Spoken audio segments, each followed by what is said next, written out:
Bienvenidos un día más a Tradición Viva Televisión.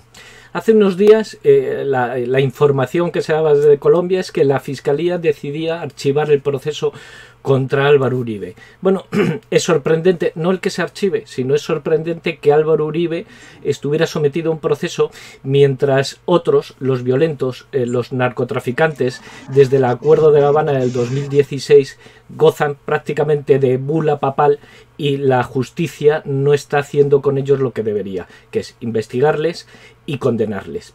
Decimos esto porque Uribe, desde luego, en su mandato del 2002 al 2010 se caracterizó por luchar férreamente y además con bastante éxito contra el narcotráfico, los narcoterroristas, contra las FARC, bueno, los abusos a menores, los secuestros, los atentados, el tráfico de droga bajo su mandato se controló. Todo eso ha quedado en nada. Santos, el presidente Santos, Juan Manuel Santos y Timochenko protagonizaron en septiembre del 2016 los que fueron conocidos como el Acuerdo de La Habana. Para algunos, una traición al pueblo colombiano, una rendición del pueblo colombiano frente a los violentos. Bueno, Colombia creo que no es una excepción en el mundo, porque lo que estamos observando últimamente es que los violentos están llegando a las instituciones. Ejemplos recientes lo tenemos en Chile, actos violentos para querer cambiar una constitución, lo tenemos en Estados Unidos, el movimiento Black Lives Matter para que los demócratas pudieran llegar a la Casa Blanca, lo tenemos en España, donde el grupo terrorista ETA, ahora cambiado de nombre, está copando a las instituciones, donde las calles de Barcelona están siendo incendiadas todas las noches por supuestamente la prisión de lo que ellos dicen un mártir casi de la libertad de expresión de Hassel, y lo está viviendo Colombia, donde las instituciones están siendo copadas por movimientos de ultraizquierda que desde la violencia pretenden ocupar las instituciones para sacar adelante el proyecto que ellos tienen, que no deja de ser otro que la sumisión del pueblo de Colombia a La Habana y Caracas. Bueno, hoy desde Tradición Viva Televisión tenemos el privilegio de contar con Eugenio Trujillo Villegas, director de Sociedad Colombiana de Tradición y Acción, que lleva bastantes años denunciando hechos similares y tratando de reconstruir la nación colombiana desde un espíritu sano, desde las verdades del catolicismo. Sin más, damos la bienvenida a Eugenio Trujillo. Bienvenido. Muchas gracias, don Carlos. Para mí es un honor y un placer estar en este programa suyo para España, y debo decirle que ha hecho usted un resumen perfecto de la situación de Colombia en los últimos 20 años. Por desgracia, hablar de Colombia casi es hablar de España. Digo por desgracia porque desde luego nos une ese pasado hispano católico por definición, pero digo por desgracia porque los dos momentos históricos que estamos pasando, tanto los colombianos como los españoles, pues no nos es todo lo grato que podríamos comentar. Hombre, lo primero creo que deberíamos empezar por el principio, el famoso proceso de paz con las FARC. ¿Realmente Colombia vive actualmente un proceso de paz? En absoluto. Yo creo que el proceso de paz es una de las más grandes mentiras de la historia, por lo menos de Colombia. En el año 2012 o 2013, el entonces presidente de Colombia, Juan Manuel Santos, decidió comenzar un supuesto proceso de paz con las FARC, cuando justamente ese grupo terrorista estaba prácticamente derrotado por los 8 años de acción militar eficiente, eficaz y contundente emprendida por el presidente Álvaro Uribe. Cuando Uribe entregó el poder a su sucesor, que fue el presidente Santos, la guerrilla de las FARC estaba escondida en las selvas, dispersa por toda América Latina, refugiada en la Venezuela del entonces Hugo Chávez, completamente derrotada desde el punto de vista militar. Y comenzó ese proceso de paz impulsado por el nuevo presidente Santos, entre otras cosas, que fue puesto por el presidente Uribe, pero lo traicionó en la mitad del camino, y ahí comenzó un desastre completo en donde las FARC fueron reincorporadas a la vida nacional, se les concedió un estatus de ejército beligerante, y a partir de ahí se pretendió reformar por completo la estructura jurídica de la nación colombiana para que las FARC tuvieran parte en el gobierno y en la administración del nuevo país que surgió después del acuerdo de paz. Es decir, que el acuerdo de paz, por así decirlo, podríamos resumir, ganó Timochenko y perdió el pueblo colombiano. Absolutamente fue lo que pasó. Y mire usted la barbaridad de lo que se pactó en ese acuerdo de paz. Las FARC han sido uno de los grupos criminales más radicales de toda la historia de la humanidad. En Colombia se le atribuyen por lo menos 200.000 asesinatos cometidos en 40 años de lucha armada. Destrucción de pueblos, asesinato de obispos, asesinato de ministros, asesinato de campesinos, secuestros por miles en la época anterior al presidente Uribe. En Colombia las FARC secuestraban cerca de 2.000 personas por año, actos terroristas contra la población civil, en fin, una infinidad de crímenes absolutamente inimaginables. Lo que se consiguió con el proceso de paz es que todos esos crímenes quedaran en la más absoluta impunidad. No hay en Colombia un solo guerrillero que esté cumpliendo una pena de prisión por todos esos crímenes. Y eso es una aberración inaceptable.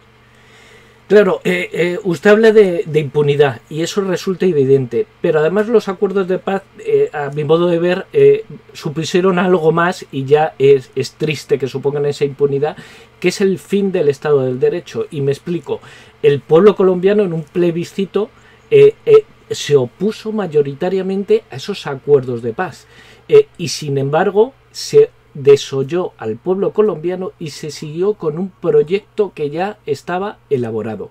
Es decir, al pueblo colombiano, desde mi punto de vista, se le acalló la voz. Por supuesto, se le ha robado el resultado de un plebiscito.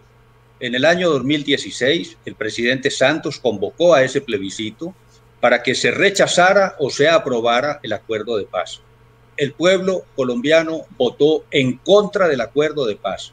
Y al otro día, 2 días después, el gobierno, en unión con todos los líderes de oposición, declaró que ese resultado no se iba a tener en cuenta, que se iba a aplicar de todas maneras el acuerdo y que se le iban a hacer unas pequeñas reformas de carácter cosmético, más o menos, quitarle unas palabras, unos términos, unas cosas completamente insignificantes, y el acuerdo de paz pasó inmediatamente para ser aprobado por el Congreso de la República, por la Corte Suprema de Justicia, por la Corte Constitucional, por la Fiscalía General de la Nación y por todos los poderes públicos, incluida la Presidencia de la República. Así se le impuso a Colombia un acuerdo que fue rechazado en las urnas. Y eso en sí mismo es una ilegalidad absoluta, porque entonces, ¿para qué es la democracia? ¿Para que la gente vote y diga lo que quiere y después el gobierno haga lo contrario? Eso es completamente irracional. Sin embargo, en ese cambio de cromos, podríamos decir, Santos no sé si ha sido engañado o está siendo víctima de sus propias tretas. Y me explico. Cada vez crece más la indignación del pueblo colombiano, no solo con la traición de Santos, sino que ahora se está descubriendo que toda la presidencia de Santos se monta desde la corrupción económica, y bueno, han salido en la prensa últimamente todos los problemas de corrupción con la multinacional Odebrecht. Eso es cierto, el pueblo colombiano está indignado con lo que está descubriendo. Por supuesto que está indignado. Lo que pasa es que los tentáculos de la corrupción de la constructora Odebrecht no solamente llegaron a Colombia, se extendieron por medio mundo, como he tenido la oportunidad de decirlo en varios artículos que yo he escrito al respecto. En África, no sé si a Europa llegaron, pero ciertamente a casi todos los países de América Latina y también en los Estados Unidos, donde ellos tenían algunas actividades de construcción. En el año 2010, cuando se hizo la primera elección del presidente Santos, Odebrecht puso unos dineros ilegales e ilegítimos que llegaron a través de Panamá. Sin embargo, ese no fue el gran escándalo de corrupción. El gran escándalo vino en el año 2014, cuando Santos se presentó a una segunda elección presidencial y ahí los dineros llegaron a raudales por cuenta de la constructora Odebrecht, porque lo que estaba de por medio era el acuerdo de paz con las FARC. Santos quería ser reelegido presidente para poder llegar a ese acuerdo de paz en el año 2016. Para eso, Odebrecht, dicen, o todavía eso no se ha aprobado, pero al parecer los sobornos pudieron ser de 20, de 30 o hasta de 40 millones de dólares que llegaron por la vía de una autopista que se está construyendo todavía en Colombia, que une a Bogotá con el Mar Caribe y que tiene unos 1.200 kilómetros de longitud. Ese contrato, la construcción de esa autopista, generó una serie de contratos falsos, completamente ilegales, completamente inventados para poder sacar el dinero con el cual se compró la reelección del presidente Santos. Bueno, que la corrupción ha llegado a Europa, parece que hay poco que cuestionar. Y lo digo porque a Santos se le concedió el premio Nobel de la paz. ¿Algo puede tener que ver toda esta corrupción con esa concesión de premio Nobel? Yo estoy seguro de que sí. Inclusive lo he venido denunciando desde el año 2018. Porque el presidente Santos y la petrolera estatal de Colombia, que se llama Ecopetrol, le concedieron a Noruega unos contratos de exploración petrolera inmensamente grandes en unos territorios del Mar Caribe colombiano. Esos contratos se le concedieron a Equinor. Equinor es la empresa estatal de Noruega que maneja todos los recursos petroleros. Y resulta que una señora que en el año 2016, cuando se le concedió el premio Nobel al presidente Santos, esa señora Casey Kullmann Five era la presidente del Comité Nobel de Noruega. Y resulta que ella, pocos años antes, había sido una de las directoras de la empresa Equinor y poco antes, hacia el año 2000, 2005, había sido la ministra de Comercio de Noruega, que es la persona que maneja todos los negocios petroleros. Entonces, hay una gran sospecha de que a través de los contratos petroleros, el presidente Santos compró el Premio Nobel de Paz, que justamente se le entregó pocos días antes del plebiscito en el cual Colombia rechazó el acuerdo con las FARC. O sea, hay unos negocios oscuros entre el gobierno de Colombia y el gobierno de Noruega en cuanto al petróleo. Esos negocios son de miles de millones de dólares. Y casualmente, la persona que manejaba esos negocios por cuenta de la petrolera de Noruega llegó a ser la presidenta del Comité Nobel que entrega el premio Nobel de Paz. Eso de por sí ya implica una sospecha supremamente grave. De todas maneras, por lo menos los que seguimos desde fuera, en este caso de España, la actualidad colombiana, nos sorprende dos cosas. Por un lado, la impunidad de la extrema izquierda. Bueno, eso por desgracia no nos sorprende mucho porque lo estamos viviendo también en España. Pero lo que sí que sorprende es que, por lo menos aparentemente desde fuera, parece que el debate que está implantado en la sociedad colombiana o en sus medios es si se ha cumplido o no los acuerdos de paz. Es decir, las FARC no han entregado las armas, no han indemnizado a las víctimas. Sin embargo, se está discutiendo si se ha cumplido o no, y parece que nos hemos olvidado de discutir que ese acuerdo de paz, que para mí es importantísimo, no contó con el refrendo del pueblo colombiano.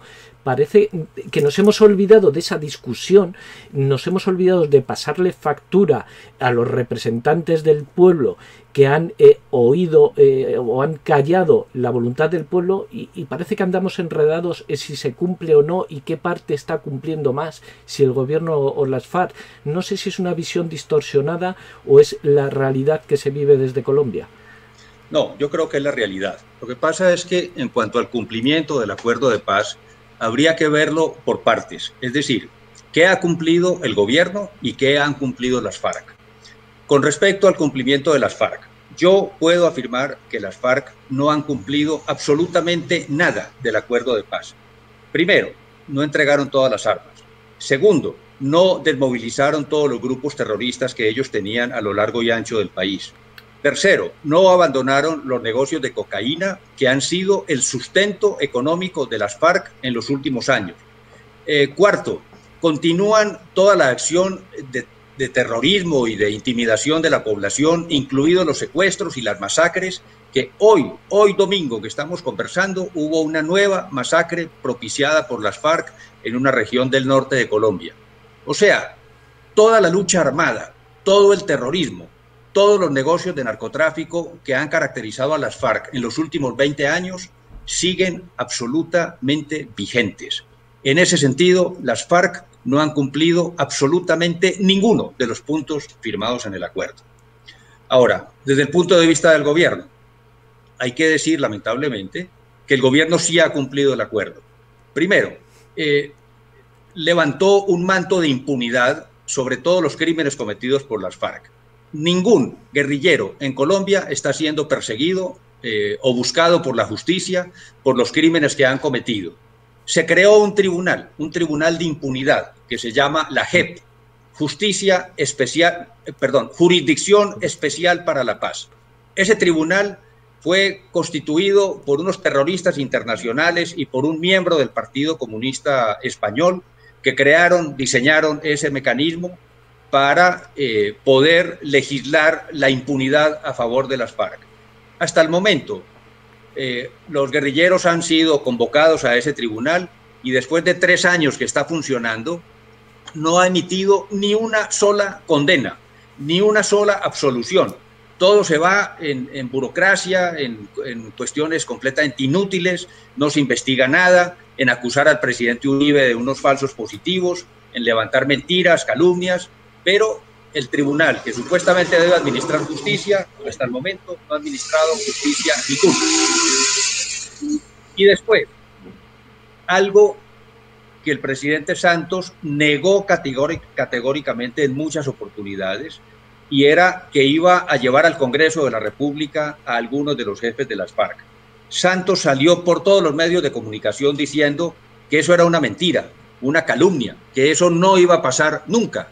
Y resulta que lo primero que pasó es que llegaron al Congreso de Colombia 10 terroristas, los principales jefes de las FARC. Y en este momento son senadores, 5 de ellos, y representantes a la Cámara, otros 5, para un total de 10 terroristas en el Congreso de la República. Entonces el gobierno sí ha cumplido el acuerdo de paz. Les ha dado impunidad. Esos jefes terroristas que están en el Congreso tienen condenas por lo menos por 2.000 años de prisión, porque cada uno tiene por lo menos 40 procesos judiciales encima. Cada uno de ellos ha sido condenado a 70, 80, 100, 200 años de cárcel, y resulta que todo eso cayó por el piso y todos ellos están hoy en día en el Congreso de la República, convertidos en honorables, entre muchas comillas, honorables representantes del pueblo colombiano en el órgano legislativo que supuestamente debe hacer las leyes. Eso es una barbaridad, eso es una atrocidad, eso no se puede permitir. Eso viola todos los derechos del pueblo colombiano que están siendo pisoteados viendo a estos terroristas en el Congreso de Colombia. Bueno, creo desde luego que ha quedado evidente que el acuerdo de La Habana de 2016 es el origen de todos los males que está viviendo actualmente el pueblo colombiano. Pero me gustaría hablar un poco del futuro. Y digo esto porque parece que las elecciones del 2022 se antojan importantísimas. Bueno, en esta situación, además, ha sucedido la pandemia del COVID y parece que esa tradición colombiana que se oponía al comunismo, de hecho Colombia ha resistido los embates del comunismo a lo largo de su historia. Colombia se ha caracterizado por ser un pueblo bastante libre y haber aguantado bien el tipo desde su independencia o secesión, como lo queramos ver, de España. Parece que aguantó bastante el tipo, pero ahora parece que la sociedad colombiana con esto del COVID está desmovilizada. Mi pregunta es, en esta situación actual y con la perspectiva de las elecciones de 2022, ¿Gustavo Petro puede ser el favorito para ganar estas elecciones si el pueblo colombiano no decide tomar las riendas de su futuro? Es una pregunta muy difícil de responder a estas alturas. Evidentemente Gustavo Petro, que es el jefe de todos los políticos de izquierda, está aspirando nuevamente a ser presidente de la República. Él, por sí mismo, no va a conseguir los votos necesarios para llegar al poder, pero existe una alianza de una gran cantidad de partidos políticos de izquierda que ante una elección presidencial en donde esté Petro de por medio, obviamente van a votar por él.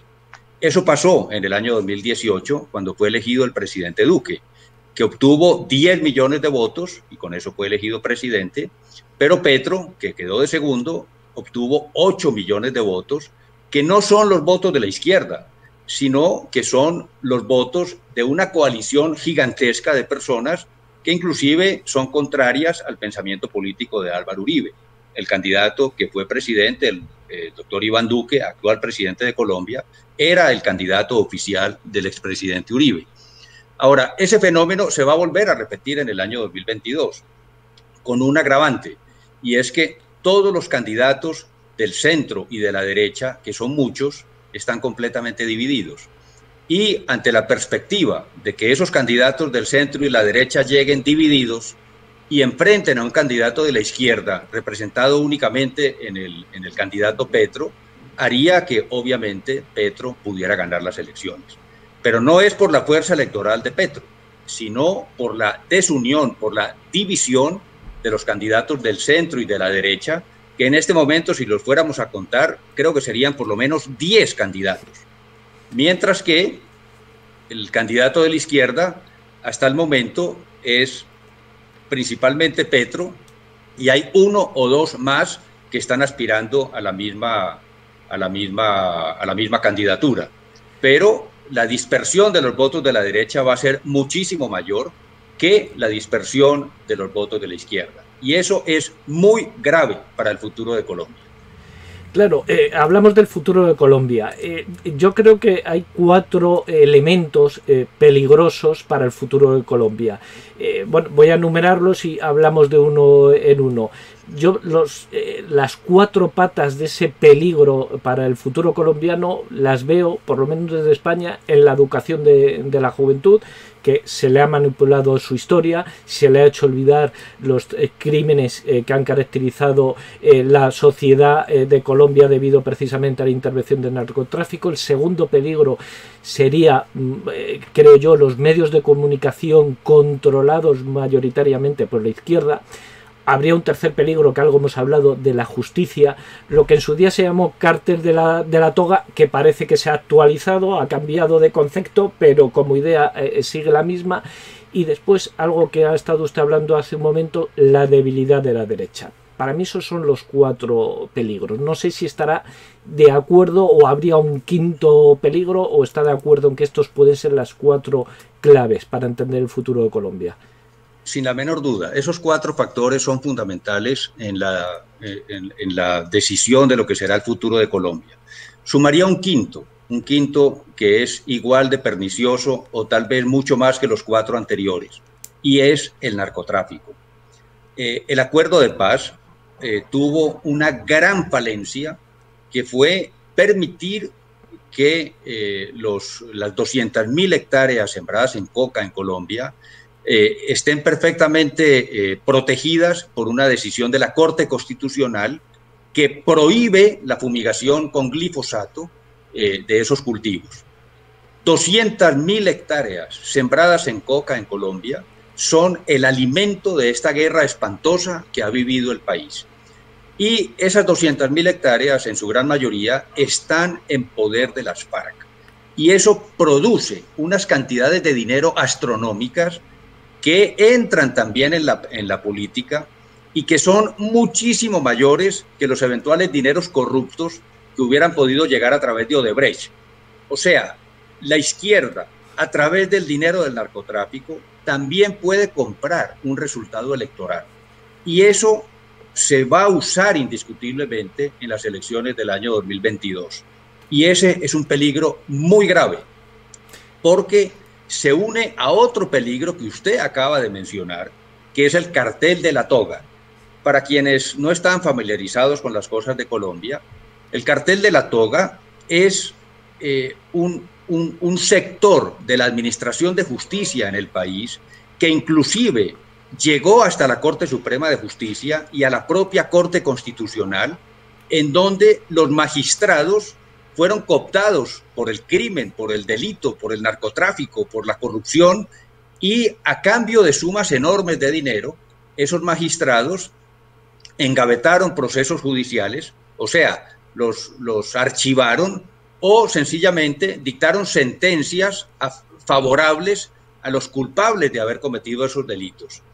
Y eso llegó inclusive al presidente de la Corte Suprema de Justicia y a algunos de los magistrados más importantes de ese tribunal, que en este momento están en la cárcel, están presos o están prófugos, porque el jefe de ese cartel se fue para Canadá y en este momento está fugitivo en ese país, que es el abogado expresidente de la Corte Suprema de Justicia, Leonidas Bustos.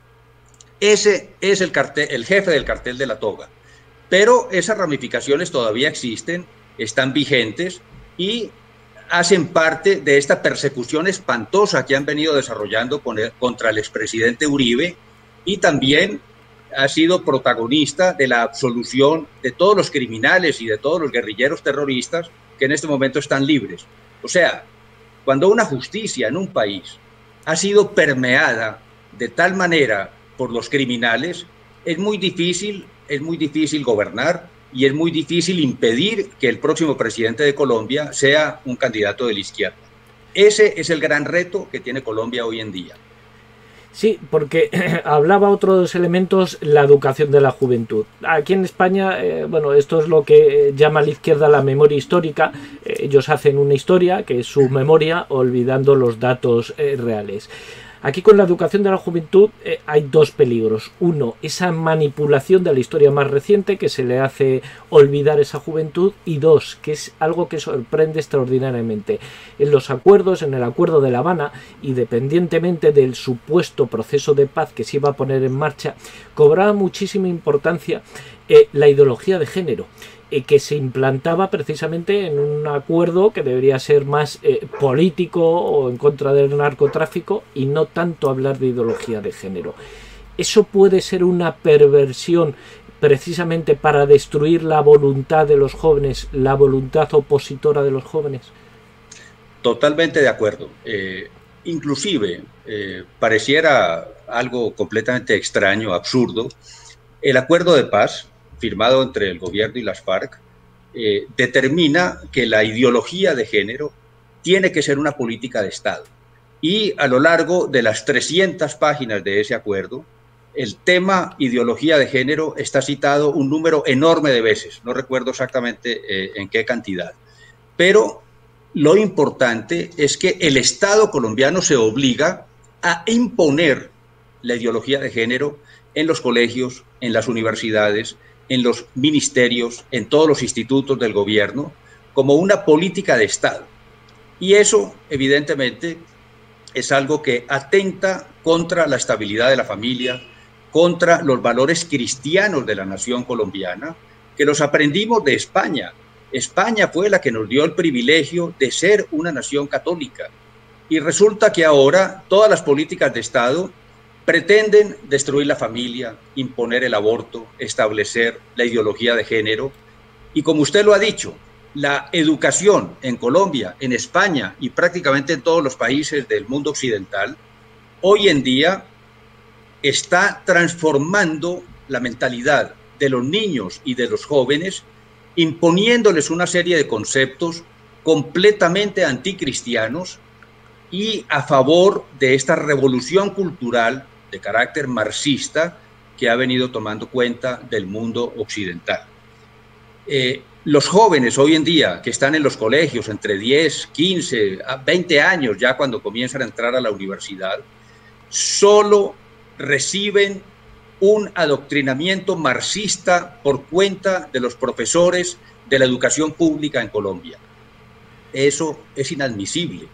Y la única forma de contrarrestarlo es que se haga una campaña enorme en todos estos países para que las directrices educativas de esos colegios y universidades sean transformadas de una manera radical para que por lo menos enseñen las verdades de la historia de una manera imparcial, cosa que en este momento no está aconteciendo. No, además el cuarto, quinto problema que citábamos antes no nos ayuda en esa lucha por la educación de los jóvenes, porque el otro gran tema que lo sufre Colombia, que lo sufren otros países, lo sufre Chile, lo sufre España, es los medios de comunicación, controlados masivamente por izquierda. Porque en Colombia existe algún medio de comunicación potente de masas, podríamos decir, que esté dando esa lucha o esa batalla cultural. En Colombia, ninguno. Es más, durante los 8 años del gobierno Santos, se destinó un presupuesto absolutamente ingente, gigantesco, para comprar la voluntad de los medios de comunicación. Todos esos actos de corrupción están saliendo a la luz pública recientemente y demuestran cómo toda la propaganda de esos medios de comunicación a favor del gobierno y a favor del presidente Santos y a favor del acuerdo de paz, en el fondo fueron comprados con la figura de pauta publicitaria. O sea, la televisión, los periódicos, los noticieros, toda la prensa escrita de Colombia recibía sumas multimillonarias del gobierno a base de propaganda, y el compromiso era hablar bien de la paz, esconder los crímenes de las FARC, decir que todo Colombia estaba apoyando el proceso de paz que se estaba haciendo en ese momento, y fue por esa razón que el proceso de paz llegó a una culminación, en fin, tal como aconteció en el año 2016. O sea, todo fue manipulado, todo fue comprado, ríos de dinero del Estado permitieron que los medios de comunicación se convirtieran todos en propagandistas extraordinarios del proceso de paz. Bueno, desde luego el pueblo colombiano, que ya hemos dicho que parece a veces que permanece dormido, aunque es verdad que hay pueblo colombiano que está muy despierto y es muy consciente, y de ahí labores como la asociación, como la suya, que están realizando. Pero el pueblo colombiano tiene una capacidad importantísima de darse cuenta de la realidad. Y digo esto porque es cierto que en los ayuntamientos más importantes, de las ciudades más importantes de Colombia, de Bogotá, Medellín y Cali, la izquierda ha ocupado esos ayuntamientos. Es decir, que la ciudadanía colombiana tiene capacidad de experimentar en sus propias carnes el desastre de esta ideología marxista puesta en marcha. Eso es verdad, y hace parte de esa estrategia de la izquierda que yo describí hace poco con respecto a la elección presidencial. En Bogotá, en Medellín y en Cali, que son las 3 principales ciudades de Colombia, en las elecciones de hace poco más de un año, la izquierda ganó, y los alcaldes actuales son alcaldes de izquierda, de extrema izquierda inclusive. Y resulta que ganaron porque los candidatos del centro y los candidatos de la derecha eran 2, eran 3 y eran 4. Entonces se dispersaron los votos de la derecha contra un solo candidato de la izquierda, y esto fue lo que permitió que esos alcaldes llegaran al gobierno en estas 3 ciudades. Podría pasar eso en la próxima elección presidencial, pero algo que juega muy a favor nuestro es que esos 3 alcaldes de Bogotá, Medellín y Cali son un perfecto desastre hoy en día. Han convertido a esas ciudades en una especie de tribuna del populismo, donde ellos pretenden aplicar todas las teorías absurdas de la extrema izquierda, de subsidios, de dilapidación del dinero público, de corruptelas impresionantes, de robos del dinero del presupuesto y de incapacidad para gobernar, de tal forma que esperamos que esa inteligencia que tiene el pueblo colombiano, sin duda, sirva para detectar que esto sería un desastre si escogemos a un candidato de la izquierda para gobernar a Colombia. Esperamos que esto abra los ojos de mucha gente, y sin duda que lo está haciendo, pero de todas maneras es una lucha muy difícil contra una inmensidad de medios de comunicación que son adversos a las ideas que nosotros propugnamos y defendemos. Pero tenemos que dar la batalla y lo estamos haciendo.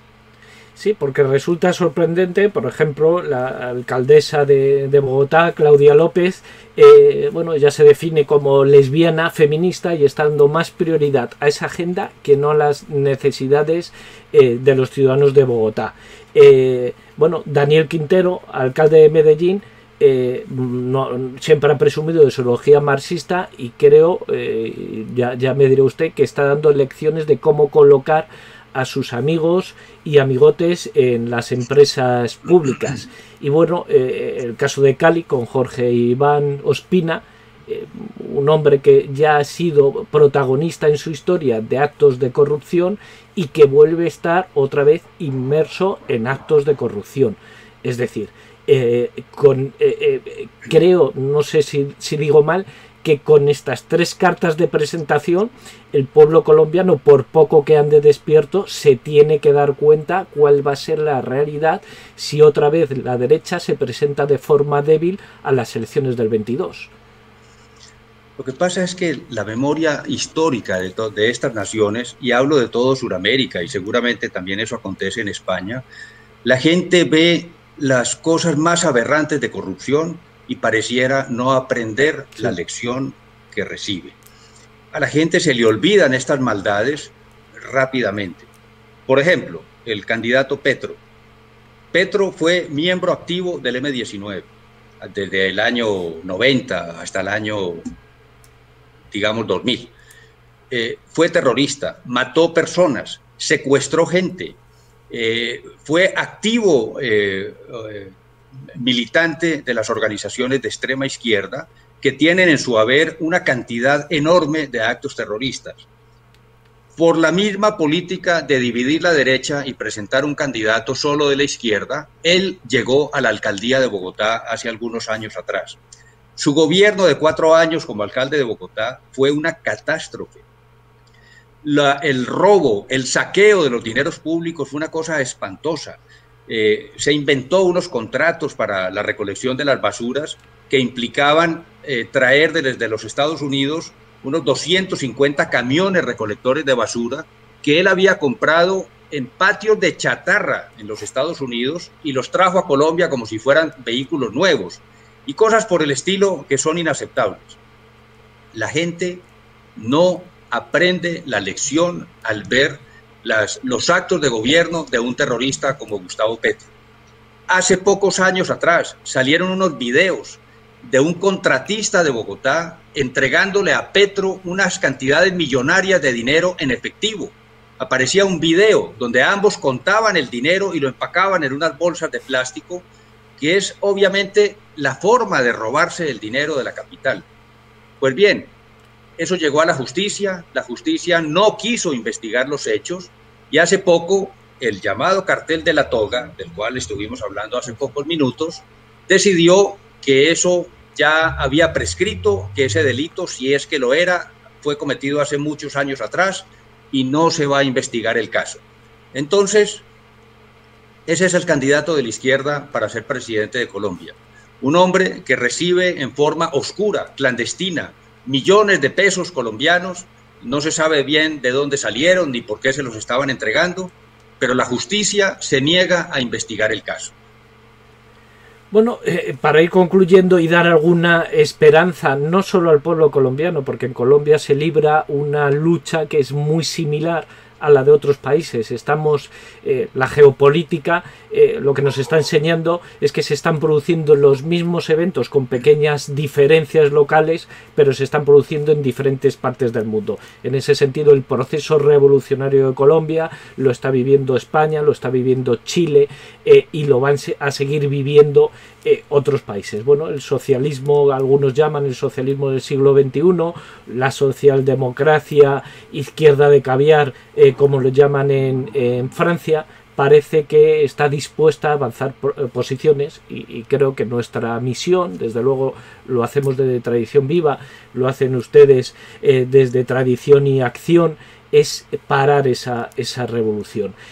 No sé, Álvaro Gómez Hurtado dijo una vez una frase que existía, esa obligación moral de hacer política para no caer en el fatalismo de la revolución. ¿sigue siendo necesario en siglo XXI que el pueblo colombiano haga política para no caer en ese fatalismo de la revolución? Yo creo que es indispensable. O sea, las personas buenas, las personas que tienen principios morales y las personas que quieren realmente un mejor futuro para sus familias, para sus hijos, para el país en el cual viven, tienen que luchar de alguna forma para conseguir esos objetivos. Toda la situación actual del mundo, como usted lo ha descrito, indica un movimiento gigantesco en todas las naciones de Occidente para destruir los valores de la civilización. Es un proceso que el profesor Plinio Correa de Oliveira, el fundador de las entidades TFP, que ya falleció hace unos 25 años, mostró en su libro Revolución y Contrarrevolución cómo es un proceso de desmantelamiento de la civilización occidental y cristiana. Nos están imponiendo un marxismo cultural y una destrucción sucesiva y sistemática de todos los valores de la civilización cristiana. Y si nosotros no hacemos política, si nosotros no hacemos una lucha ideológica para enfrentar este movimiento perverso, pues sencillamente vamos a estar derrotados. La única forma de evitar esta catástrofe para todos los países nuestros es que las personas que tienen valores, que tienen principios, que saben la situación, que conocen estos hechos, se articulen de alguna forma para enfrentar este proceso de demolición de la civilización cristiana. Si nos unimos y lo hacemos, con seguridad que triunfaremos. Pero tenemos que articular a la gente, tenemos que mostrarle a la gente la necesidad de actuar, de luchar, de hacer cosas juntas para que podamos vencer. De lo contrario, estaremos derrotados.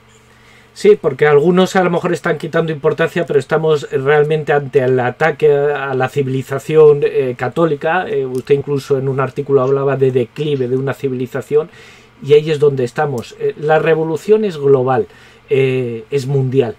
La contrarrevolución tiene que ser también mundial. De ahí, desde luego, a todos los que nos están viendo, bueno, es importantísimo que cada uno en su país se aliste bajo las banderas de la contrarrevolución en las entidades o en las asociaciones o sociedades que existan. Desde luego, en Colombia basta con buscar en internet Sociedad Colombiana de Tradición y Acción. Están dando ese combate, y desde España, en Tradición Viva, nos estamos esforzando precisamente en unificar todas esas voluntades de diferentes países con esa formación y ese fondo católico, porque, como bien ha dicho, o damos la contrarrevolución desde una forma global y unida, o si nos pillan desunido a pie cambiado, el avance de la revolución va a ser imparable y van a destrozar toda nuestra herencia y, lo que es más importante, toda nuestra libertad. Pues, señor Trujillo, ha sido un placer tenerle con nosotros, y creo que nos ha descrito la situación colombiana de la forma preocupante que nos tiene que llamar, no solo a los colombianos, sino a los que desde fuera podemos ayudar en algo, a estar en pie de combate precisamente contra esa revolución, ¿no? Don Carlos, para mí es un honor estar aquí con ustedes. Me place que hayamos podido hacer esta entrevista, y espero que podamos hacer otras en el futuro. Lo importante es que somos muchas organizaciones en muchos países que somos conscientes de este problema, y de alguna forma nos tenemos que unir, nos tenemos que articular, tenemos que trabajar juntos en la defensa de estos valores que están siendo destruidos por los enemigos de la Iglesia Católica y por los enemigos de la civilización cristiana. Podemos hacer muchas cosas, las estamos haciendo, pero necesitamos crecer y necesitamos multiplicar nuestros esfuerzos. Pues espero realmente que no sea la última vez, porque ha sido todo un placer poder conversar con usted. Pues muchas gracias por todo, de verdad. Gracias a ustedes, y mis saludos a la audiencia española que en algún momento podrá ver esta entrevista. Un gran abrazo y estaremos en contacto.